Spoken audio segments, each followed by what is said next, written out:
Hai, Assalamualaikum dan selamat datang ke NJ TV. Hari ni saya nak kongsikan resepi kek marble jelita yang semestinya mudah dan sedap. Jom kita tengok bahan-bahan dan cara membuatnya. Jom kita masak. Mula-mula sediakan 150 gram margarin dan cairkan. Biarkan sejuk dan ketepikan dahulu. Dalam mixing bowl, satukan 5 biji telur grade A, saya guna telur omega, 170 gram gula halus, 1 sudu besar overload, 60 ml susu, 1 penutup esen vanila dan ayakkan 220 gram tepung gandum bersama-sama dengan 2 sudu kecil serbuk penaik.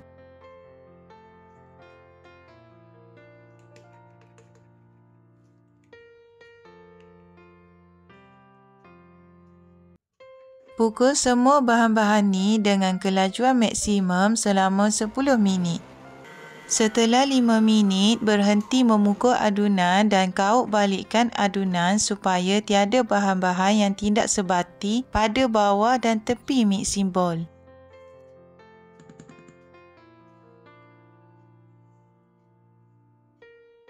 Sambung pukul lagi adunan selama 5 minit kelajuan maksimum.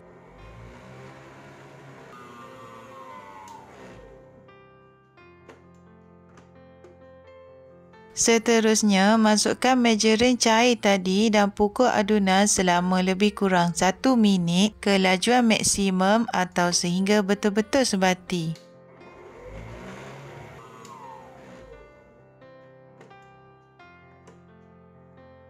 Kauk balikkan adunan untuk pastikan adunan kita betul-betul sebati.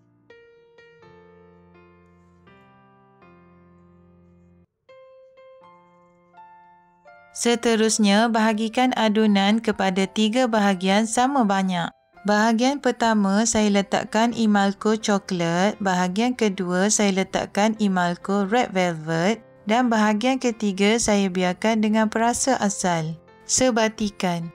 Seterusnya, sediakan loyang petak saiz 8 dan sapukan dalaman loyang dengan margarin dan alaskan dasar loyang dengan baking paper. Masukkan adunan secara berselang-seli seperti dalam video sehingga habis.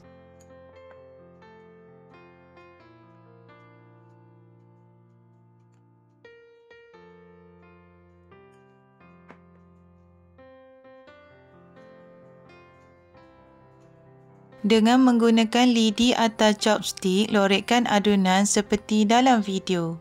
Panaskan oven dan bakar kek selama 1 jam suhu 160 darjah Celsius, api atas dan bawah. Selepas 1 jam, naikkan suhu kepada 180 darjah Celsius dan sambung bakar lagi selama lebih kurang 20 minit atau ikut kesesuaian oven masing-masing. Sebelum dibakar, hentakkan acuan beberapa kali seperti dalam video. Alhamdulillah, kek marble jelita kita dah siap. Sisipkan bahagian tepi loyang dan terbalikkan kek atas redai seperti dalam video.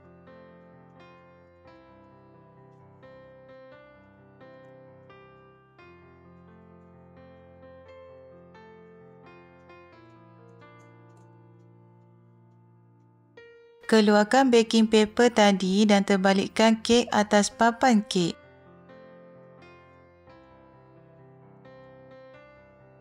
Hiaskan atas kek dengan manik hiasan seperti dalam video.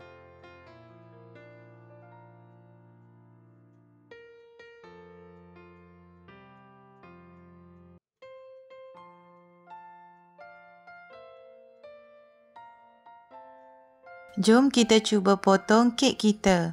Walaupun hanya menggunakan margarin, kek kita moist, lembut dan wangi. Okeylah, jangan lupa mencuba dan kita jumpa lagi di video-video saya yang lain. Happy first birthday NJ TV. Assalamualaikum dan bye-bye.